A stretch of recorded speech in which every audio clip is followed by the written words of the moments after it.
Bismillahirrahmanirrahim. Assalamualaikum friends. Hope you all are fine. Welcome back to my YouTube channel. And today I am going to tell you about how to read and write thyroid ultrasound report. So let's start. Lecture start करने से पहले जितने भी मेरे channel पे new हैं kindly वो मेरे चैनल को लाइक शेयर एंड सब्सक्राइब करना मत भूलिएगा। सो आज का लेक्चर स्टार्ट करते हैं। आज मैं आपसे थायराइड अल्ट्रासाउंड की रिपोर्ट शेयर कर रही हूँ और इसमें बताऊंगी कि हम लिखते कैसे हैं, ठीक है, और इसे रीड कैसे करते हैं।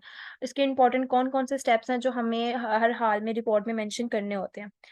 हम लोगों ने क्या किया होता है कि हम लोगों ने ना फॉर्मेट्स बना के रखे होते हैं, ठीक है। जैसे thyroid ultrasound report, abdomen, obs, gyn, इन सब के फॉर्मेट्स बने होते हैं और हमें अगर पेशेंट में कोई पैथोलॉजी वगैरह इन केस नजर आ रही हो तो हम जिस सिर्फ उसे ऐड कर देते हैं और देन प्रिंट आउट निकाल के पेशेंट को रिपोर्ट दे देते हैं, ठीक है। इससे क्या होता है कि हमारा टाइम बहुत ज्यादा बचता है और हम काफी पेशेंट्स को देख लेते हैं कम टाइम में। हमने अब मैं रिपोर्ट का आपको बताती हूँ। थायराइड अल्ट्रासाउंड रिपोर्ट्स में सबसे पहले हमने पेशेंट का नेम लिखना होता है, उसकी एज, ठीक है, and sex male and female, refer by किसने जिसने भी लिखी है, ठीक है, and then date.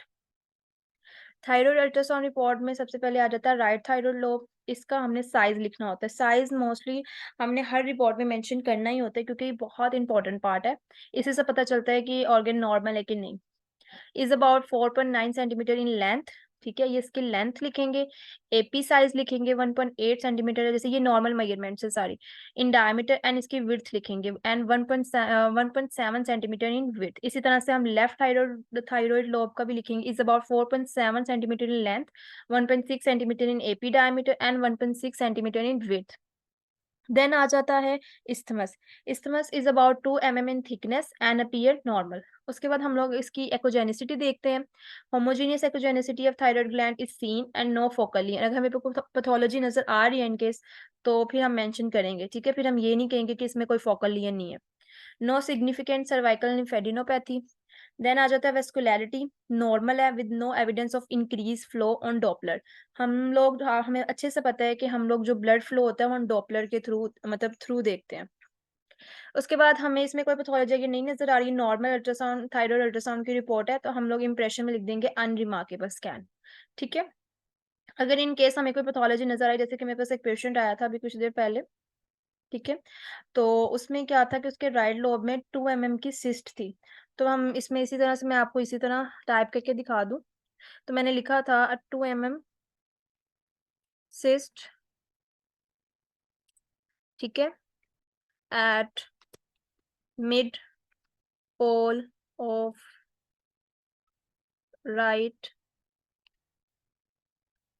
Thyroid lobe is noted, ठीक है। मैं इस तरह से लिख दूंगी, ठीक है। और अगर इंप्रेशन देखेंगे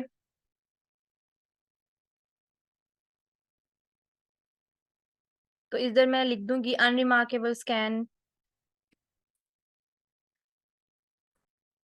ठीक है। ये नहीं लिखूंगी, पहले इधर लिखूंगी मैं कि अटीनिसिस्ट, सॉरी ये कैपिटल है, ठीक है, at mid pole of right thyroid lobe is noted.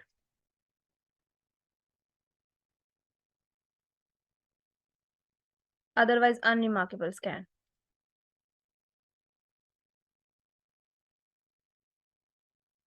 ठीक है। इसी तरह से इसको हाईलाइट कर देंगे हम। तो ये इंप्रेशन मैंने उसे दिया था। इसी तरह से देख ले, अगर कोई भी पैथोलॉजी नजर आएगी, ठीक है, ये मुझे सिस्ट नजर आई थी तो मैंने आपको एक सिस्ट की एग्जांपल दे दी कि पैथोलॉजी थी, तो मैंने इसे लिख दिया कि इस तरह से मैंने मेंशन कर दिया कि 2 mm की सिस्ट थी, mid pole of right thyroid lobe is noted, ठीक है। तो मैंने इसी तरह इंप्रेशन में भी ऐड कर दिया।